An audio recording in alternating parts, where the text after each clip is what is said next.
बिस्मिल्लाहिर्रहमानिर्रहीम, अस्सलामु अलैकुम। मैं हूं करामत मुगल और मेरे साथ हैं सईद बलोच साहब, सीनियर जर्नलिस्ट हैं, सुप्रीम कोर्ट करते हैं। सईद बलोच साहब, कल हमने वीडियो की थी आसिफ जरदारी का तवील दुरानी का इंटरव्यू, जिसके 24 घंटे बाद उसके असरार सामने आना शुरू हो गया। हमने भी जिस खदशे का इजहार किया था कि आफ्टर शॉक्स, चलें मैं बोल दूँ, उसके बाद अब आफ्टर शॉक्स दे दीजिएगा नहीं वो जरा फैंसी लफ्ज लगता कि है। आसिफ जरदारी साहब ने ना सिर्फ बिलावल का पॉलिटिकल कैरियर वाड़ के रख दिया, बल्कि उनका आइंदा का इलेक्शन जो है ना वो भी ख़त्म कर दिया। बेबी बिलावल सर, जो कल का इंटरव्यू है उसके बाद तो वो बेचारा बेबी बिलावल ही लग रहा है ना। वो कह रहा है बाबे ते असी हैं, फैसले ते असी करने ने। बिलावल साहब जान छणकड़ा में जान, वो दुबई चला गया छणकड़ा में जान। यही हुआ है, बताया वही हुआ है यही हुआ है ना। जो उन्होंने कहा था ना, टिकट 4P वाली तो मेरे पास जमात है, 3P वाली उनके पास है, टिकट तो मैं नहीं जारी करूँगा। उसका रद्द-ए-अमल क्या है? रद्द-ए-अमल में पहले सबसे बिलावल ने अपनी प्रोफाइल पिक्चर चेंज की है एक्स पर, और उसमें मैसेज क्लियर यही है। उन्होंने तस्वीर लगाई है अपनी माँ के साथ कि मेरे पास माँ है। जरदारी साहब, आपके पास क्या है? आप पार्टी रखें, चलानी है। क्या इससे हम यही अखज़ कर सकते हैं कि ना सिर्फ पीपल्स पार्टी का आइंदा इंतखाबात ख़त्म हो गया है, बल्कि आज बाकायदा तौर पे इस लड़ाई ने पीपल्स पार्टी को बाकायदा दफन कर दिया? बहुत शुक्रिया करामत मुगल साहब। मैं ये तो नहीं कहता कि इससे पीपल्स पार्टी दफन हो जाएगी, लेकिन तकसीम ज़रूर हुई है। उसकी वजह यह है कि बिलावल के गुज़श्ता चंद माह की जो सियासत है, ख़ास तौर पर जब वो असम्बली कौमी असम्बली तहलील हुई, उसके बाद से अगर बिलावल का तर्ज़ सियासत देखें तो वो अपने आप को नून लीग से दूर करना चाहते थे, यानी पीपल्स पार्टी को नून लीग के साए से हटाना चाहते थे। उसमें आप देखें कि जो बिलावल के हिमायत याफ्ता पाकिस्तान पीपल्स पार्टी के सियासी रहनुमा हैं, जिनमें एतजाज़ अहसन हो या लतीफ़ खोसा हों, फ़रतुल्लाह बाबर हों। आज फरतुल्लाह बाबर भी छोड़ गए जी हैं। जी, ये वो लोग थे जो पीटीआई के साथ होने वाली रियासती फस्तायत के ऊपर आवाज़ उठा रहे थे। एतजाज़ अहसन साहब ने तो बाकायदा सुप्रीम कोर्ट में दरखास्तें दायर की, मिलिट्री कोर्ट्स के ख़िलाफ़ उन्होंने दरख्वास्त दायर की और उसको भी मिलिट्री कोर्ट्स को सुप्रीम कोर्ट में चैलेंज किया। फिर आप देखें कि लतीफ़ खोसा और एतजाज़ अहसन साहब, इन दोनों को जो सेंट्रल एग्जीक्यूटिव कमेटी थी उससे निकाला गया, इनकी वॉल ऑफ शेम बनाई गई, वहाँ पर इनकी तस्वीर लगाई गई। इनको देखें कि पीपल्स पार्टी के दफातर में इनके दाखिले पर पाबंदी लगाई गई। और दूसरी जानिब आप देखें कि जब पीपल्स पार्टी का अपना इजलास हुआ तो उसमें एतजाज़ अहसन साहब मौजूद थे और उसमें मौला बख्श चांडियो साहब ने एतजाज़ अहसन पर जब तनकीद करने की कोशिश की तो बिलावल ने उन्हें रोक दिया था और उन्होंने कहा था कि अगर मैं एतजाज़ अहसन के ऊपर तनकीद नहीं कर रहा, उनके इक़दामात को बुरा भला नहीं कह रहा, तो फिर किसी और को भी ये हक़ हासिल नहीं है कि वो एतजाज़ अहसन के ऊपर तनकीद करें। तो ये एक वाज़ेह इशारा था कि बिलावल के जहन में कहीं ना कहीं ये बात मौजूद थी कि मुस्लिम पाकिस्तान तहरीक इंसाफ के ख़िलाफ़ जो भी क्रैकडाउन, ये जो भी ये रियासती सतह पर जो कुछ हो रहा है, उनके ख़िलाफ़ कार्रवाइयाँ हो रही हैं, उसमें कहीं ना कहीं वो शायद सेफ साइड लेने की या कोई अब वक्त आ पोजीशन लेने गया की। है कि बिलावल अलग सियासत करेगा और जरदारी अलग। ये भी तो हो सकता है कि नहीं बिल्कुल अलग नहीं हो। नहीं, मुझे नहीं लगता। देखें, बिलावल बेचारे के साथ इसमें जुल्म ये हुआ है कि वो जिस समझे कि बंदूक को ना वो असली समझ के शिकार करने के लिए निकला था ना, वो असल में वो छरे वाली बंदूक निकली या वो पानी वाला पिस्तौल निकला। और उस बेचारे को सारी जिंदगी यही समझ लिया है कि आपको मेरे मजाक साथ। सोच रहे हैं, मैं मजाक नहीं कर रहा तो यार, बिलावल 35-36 साल उसकी उम्र है। अगर इस एज में लोगों भी, ने आपके लिए बर्थडे लिख दी थी उसकी, कब वो पैदा हुआ था, ठीक है, 35 साल ही है। तो मैंने कल गलत कहा था? जी, आप उसको बच्चा बना रहे थे, कम उम्र बता रहे थे ना। मकसद कहने का ये है। तो देखें कि 35 साल की उम्र में भी अगर आपने एक पार्टी के चेयरमैन को इसी तरह बच्चा ट्रीट करना है तो फिर वो मेच्योर कब होगा? मेरे घर में आपने इख्तलाफ। मेरे वाला मौकफ अपना लिया और मैं आपका मौकफ नहीं अपनाऊंगा। मैं कह रहा था 35 साल में बंदा मैच्योर होता है। तो मैंने क्या कहा है? आपके सर पर चोट लगी है ना, आपकी यादाश्त चली गई है। मेरी? हाँ। अरे छोड़े यार, इस तरह की बातें नहीं करते हो। तो ये जो इंटरव्यू था ना, ये कल भी मेरी यही असेसमेंट थी, आपको मैंने बताया था कि ये पूरे का पूरा सिर्फ बिलावल के लिए था। असल में इसमें आसिफ किसी के लिए जरदारी साहब, मैसेजिंग नहीं थी, सिर्फ आसिफ बिलावल के लिए थी आसिफ और वो जरदारी मैसेज साहब कन्वे हो गया। आसिफ जरदारी साहब जो है ना, वो बहुत ज़्यादा उन्होंने जेलें भुगती हुई हैं। वो मेरे ख्याल में चाहते हैं कि उम्र के इस हिस्से में उनको दोबारा शायद जेल न जाना यार पड़े। हम तो सुनते आए थे कि बाप वाहिद इस दुनिया में हस्ती है जो अपने बेटे को तरक्की करता देख के खुश होती है। ये कौन सा बाप है जो बेटे को देखें तरक्की करता देख के उसकी टांगे खींचना शुरू हो गया? देखें इसमें आसिफ जरदारी साहब अब भी मफामत और मसलियत की पॉलिसी के ऊपर अमल पैरा है, हाँ। और बिलावल शायद ये समझता है कि इस पॉलिसी का हमें आइंदा आम इंतखाबात में नुकसान होगा। यानी पीपल्स पार्टी बिलावल के हद तक वो इस कोशिश में थे कि हमें एंटी थोड़ा बहुत हमें एंटी इस्टेब्लिशमेंट और एंटी PMLN पॉलिसी के ऊपर अमल पैरा होना पड़ेगा ताकि हम इंतखाबात में आगे जाकर अवाम का सामना कर सकें।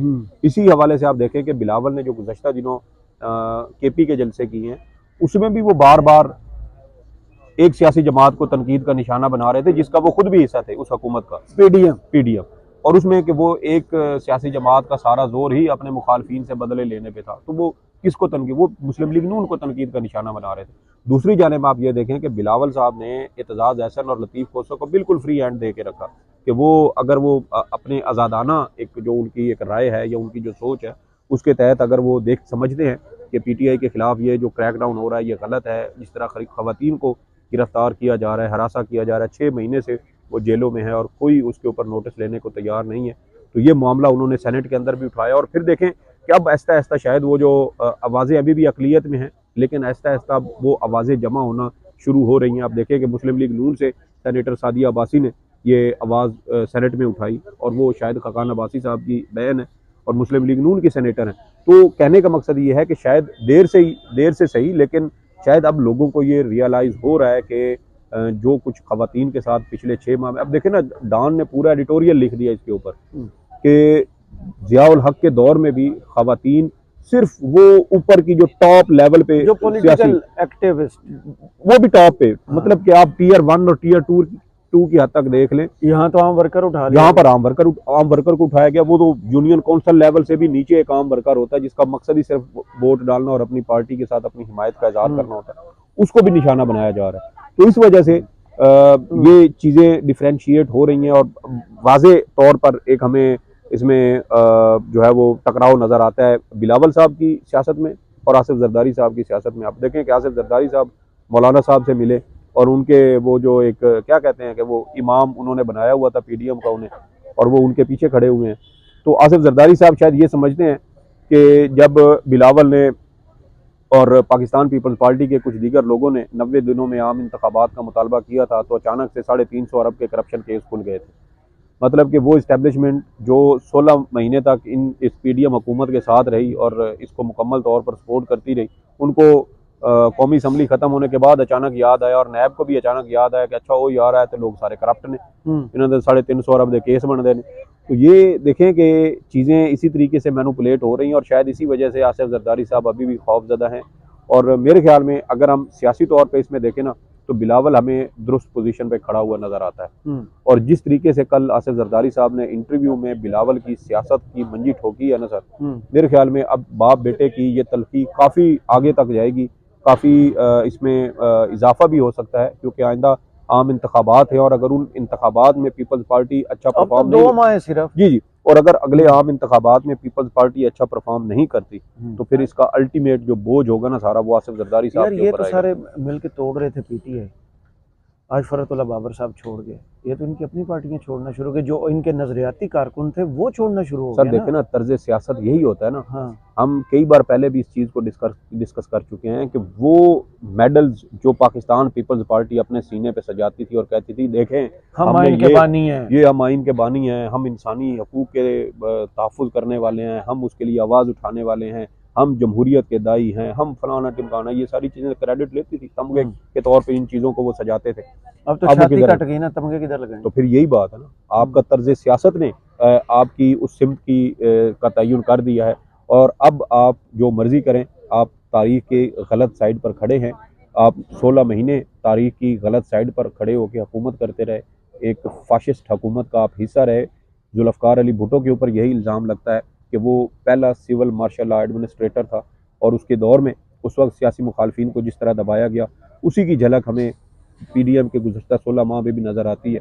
और आपने देखें कि मुल्क की सबसे बड़ी सियासी जमात को आपने उनके खिलाफ क्रैकडाउन किया, उनके मैंडेट को तस्लीम करने से इनकार किया, एक अमरीकी साजिश का हिस्सा बन के आपने एक मुंतखब वज़ीर आज़म की हुकूमत गिराई, उनके खिलाफ साजिश की, अवाम अब आपके किरदार, आपके चेहरों को अच्छी तरह पहचान चुकी है। और मेरे ख्याल में बिलावल शायद इस छाप को किसी हद तक मिटाने की कोशिश में था, लेकिन उस छाप को ख़त्म करने में अब उनके अपने वालिद साहब उनके रास्ते में खड़े हो गए और उन्होंने कहा भाई मैं पार्टी का चेयरमैन हूँ, असल 4 वाली का। वर्कर्स कन्वेंशन हाँ। हुए और उसका जवाब 2 घंटे के इंटरव्यू में आ गया वो 2 घंटे के इंटरव्यू में आ गया और देखें कि और रिजल्ट भी आ गया 24 हाँ, घंटे जी, गुजरने जी। से पहले पहले रिजल्ट जी भी आ जी, गया। और देखें कि बिलावल साहब, आप देखें मैंने कल रात को आपको कहा था कि बिलावल साहब इस्लामाबाद में थे केपी वाले जलसों के बाद, जब आसिफ जरदारी साहब इस्लामाबाद में हैं, बिलावल साहब यहाँ से चले गए थे। और कन्फ्लिक्ट ही बुनियादी तौर पर यही है कि बाप बेटे की जो सियासी हिकमत अमली है वो मुख्तलिफ है। आसिफ जरदारी साहब पीडीएम के साथ और उनकी जो इत्तेहादी जमातें हैं साहब का, उनके साथ खड़े होने की कोशिश कर रहे तो हैं। यार और बिलावल भी तो साहब कहते थे वर्क एथिक्स शहबाज शरीफ का नून से ज़्यादा पीपल्स पार्टी के वज़ीर आज़म है, अंकल इसहाक डार हैं, आसिफ जरदारी और नवाज शरीफ को 30 साल के लिए हमारे लिए काम सेम करना पेज चाहिए। शशके, तो ये क्या हुआ ये फिर? सेम पेज शशके थे फट गया पर का। और वो वर्कअप लीरो लीर हो गया, सारा फट फुट गया। और देखें कि उसी के असरात हैं कि अब एक तरफ आप देखें कि मुस्लिम लीग नून से शायद खाकान अब्बासी साहब अलग हो रहे हैं और इस तरह के मुमकिन है कि आम इंतखाबात से पहले पार्टी पोजीशन को देखते हुए, अवाम का माइंडसेट देखते हुए, अवाम की नब्ज़ को परखते हुए, वोटर की सोच को देखते हुए मेरे ख्याल में हो सकता है कि पाकिस्तान मुस्लिम तो लीग नून इन्होंने से भी कल हमें का जो मजीद लोग नया टूटते हुए नजर आए। नया पीपल्स जो पार्टी से खड्डा भी खोला है थरकोल पर, पीपल्स पार्टी और नून लीग, उसमें भी आमने सामने आ गए हैं। कम जरफी के ताने दिए गए हैं हसन इकबाल की तरफ से। सर वो प्रोफेसर साहब हैं, थरकोल अरस्तू जिसने हैं, अभी तक पाकिस्तान में कोई तरक्की नहीं कोई लाई। तरक्की, जी जी, वो एक उस प्रोजेक्ट पर के लड़ाई ऊपर भी भी शुरू हो 5 गई। अरब रुपए लगाए थे और हाँ। वो 5 अरब भी हमारे डूब गए, वहां से भी कुछ नहीं निकला। तो ये इसी तरीके से इन सियासी जमातों ने कौम को बेवकूफ़ बनाया है और ये अभी भी बनाने की पोजीशन में थे, लेकिन एक बंदा आ गया जिसने कौम को शऊर दे दिया और उसकी वजह से अब इनकी दुकान सारी बंद यानी हो कि गई। इनकी लड़ाई के पीछे भी इमरान खान आपने डाल दिया।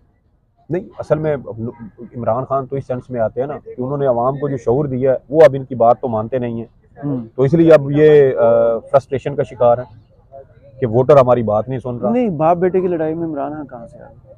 सर देखें, बुनियादी वजह तो इमरान खान, नहीं मैं ये नहीं कहता कि इनको तकसीम करने में, लेकिन जो कुछ पीटीआई के साथ हुआ है उसके ऊपर अगर उनके अंदर कोई इख्तलाफ है कि बाप कुछ और साइड पे खड़ा होना चाहता है, बिलावल किसी और साइड पे है, बिलावल मैं आपकी तरफ नहीं कर रहा, तो वो अगर किसी और साइड पे है तो उसके असरात फिर पार्टी के अंदर तो आ रहे हैं। इमरान खान साहब अल्टीमेटली वो तो देखे ना, सियासी इंतकाम का निशाना तो वो खुद बन रहे हैं। सवाल मुख्तसर सा जवाब जी जी, एस्टेब्लिशमेंट के लिए ज्यादा काबिल कबूल कौन है, बिलावल या आसिफ जरदारी? देखिए मेरे ख्याल में आसिफ जरदारी साहब के साथ डील करना ज़्यादा आसान है। वो इस सेंस में ज़्यादा आसान है कि आसिफ जरदारी साहब वो कियानी साहब थे ना, उनके बारे में वो कहा जाता था कि जब वो इशफाक परवेज़ कियानी आर्मी चीफ थे तो वो इनको कहते थे कि हमें मतलब फ़ौज को कुछ मामलात के लिए कुछ पैसे की ज़रूरत है, तो जरदारी साहब अगर वो 5 अरब का मुतालबा करते थे किसी, क्योंकि उस वक्त तो आपको पता है बहुत ज़्यादा ऑपरेशन चल रहे थे, वार ऑन टेरर चल रही थी, तो वो अगर 5 अरब का मुतालबा करते थे तो आसिफ जरदारी साहब तुसी 10 अरब ले जाओ,